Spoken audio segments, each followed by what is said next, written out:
My daughter-in-law looked me in the eye and said, "We only invited special people." After 3 years of paying their bills, I was not special. Those were the words that shattered me and started everything you are about to hear. My name is Evelyn Hart. I am 72 years old, a widow, and for most of my life I worked as a bookkeeper. Numbers were my trade, but love was my investment. I believed that helping my only son, Tyler, and his wife Madison was the same as building a family. For 3 years I paid their rent, bought their furniture, stocked their refrigerator, and covered medical emergencies. More than $33,000 flowed from my accounts to theirs. I thought it was love. To them, it was withdrawals. When the most important day of my son's life arrived, I was not on the guest list. I stood in my living room holding the dress I had chosen for his wedding and realized money had never been enough to make me part of their circle. That betrayal was the spark. What followed was a battle in banks, living rooms, and a courtroom where my dignity was put on trial. This is my story of boundaries, betrayal, and freedom. It started with a phone call. I dialed my son, eager to ask when the ceremony would be. Before he could answer, Madison leaned close to the phone with a smile that felt colder than ice. She said, "Oh, we already got married yesterday. We only invited special people." Those words froze me where I stood. Special people. I had believed that after years of sacrifices, I would be worthy of a chair at my son's table. For 3 years I kept their roof overhead, covered their bills, and skipped meals so they could eat well. Yet, in their eyes, I was not special. That evening, I saw the photographs on social media. Madison in a bright white dress, partly financed by the $800 I had given her a month before. Her parents stood proudly beside them. Her siblings raised champagne, knee glasses. Everyone smiling. Everyone except me. The pale pink dress I had bought still hung untouched in my closet, the matching shoes beneath it. Even the envelope with $1,000 I had set aside as a gift remained hidden in my desk drawer. I did not cry that night. I sat in silence, staring at the dress, realizing the depth of the exclusion. My love had been purchased.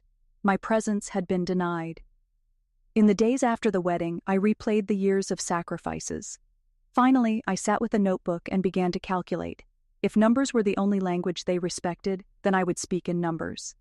Rent, $500 every month, 36 months, $18,000. Groceries and supplies, about $200 a month, $7,200.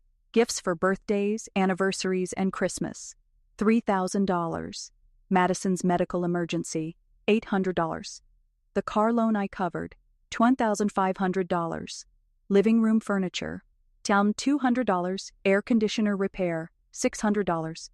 The total stared back at me, $33,400, from my retirement savings, from my late husband's planning, from the life I was supposed to live in peace. For years I told myself I was being a good mother. Looking at the numbers, I saw the truth. I had been financing 2 healthy adults while denying myself small comforts. It felt like pouring water into a cracked vase. No matter how much I gave, it never filled. A week after the wedding, the phone rang. Madison's number. Her voice, once sharp, now trembled. "Evelyn, the rent is overdue. The landlord is threatening to evict us. You forgot to make the transfer."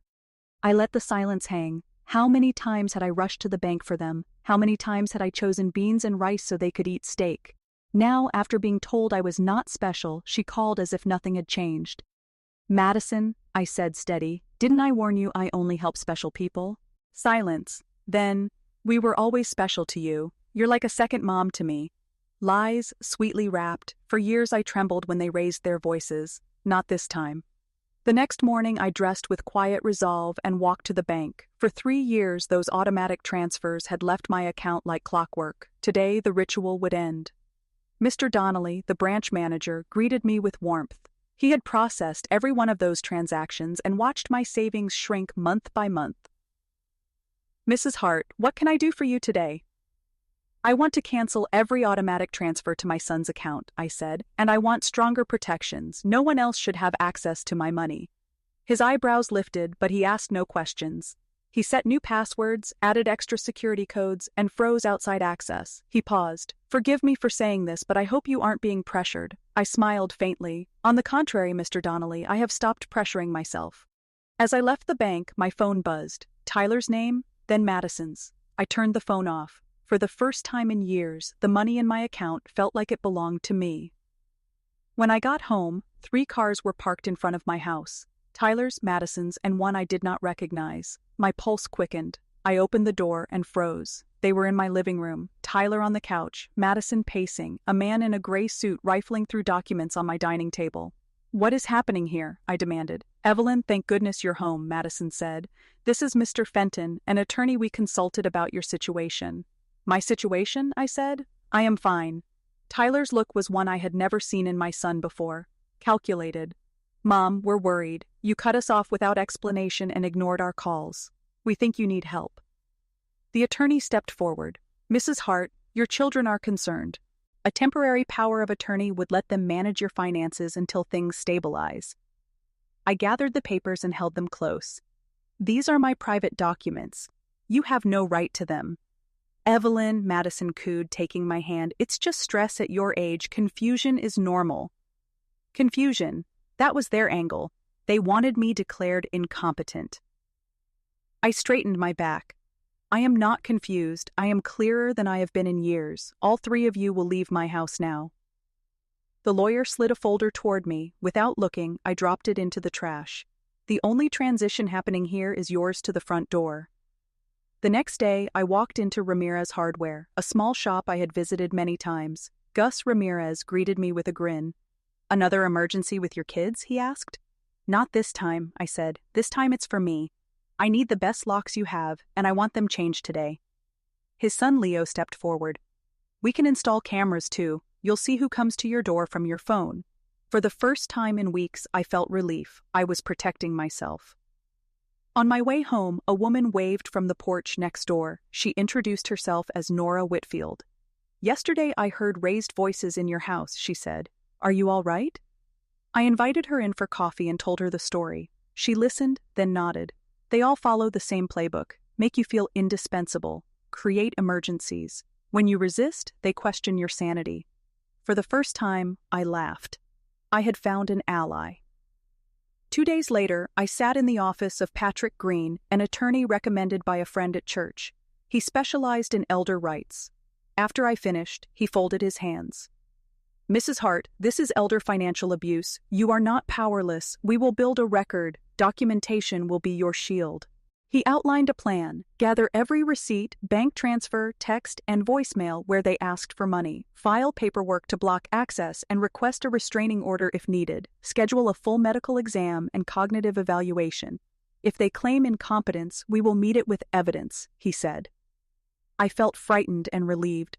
For the first time, someone gave me steps instead of guilt. That afternoon, I sorted papers into folders by year.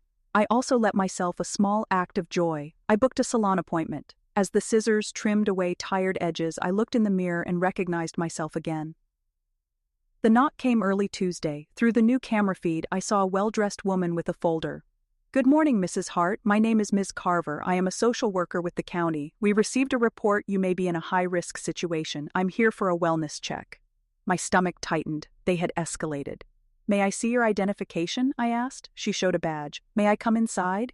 "You may, but I want my attorney present for any questions." "This is not an interrogation," she said. "If you have nothing to hide, there should be no problem." That phrase rang like a bell. I called Patrick. Within 20 minutes, he sat across from her. He laid out our folders, medical exams, financial records, a timeline. "What you see here," he said, "is not decline, but clarity." Ms. Carver reviewed the documents and closed her folder. "Mrs. Hart, I see no indication you are at risk or incompetent. I will be closing this case." They had tried to paint me as unstable. Evidence spoke louder. Then Patrick called with grim news. Tyler and Madison had filed a petition in family court. They asked a judge to declare me mentally incompetent and to assign Tyler as my guardian. In plain words, they wanted control of my life and finances. "They claim erratic behavior," Patrick said, sliding papers toward me. "They listed 3 witnesses, Madison, your neighbor Mr. Connors, and your pharmacist, Aaron Blake." I was stunned. Mr. Connors never liked me, but Aaron Blake? We visited Aaron the next day. His face fell. Mrs. Hart, I was misled. Your daughter-in-law told me it was an insurance form. I said you only bought vitamins and aspirin. Somehow it was twisted into neglecting medication. I will write a correction.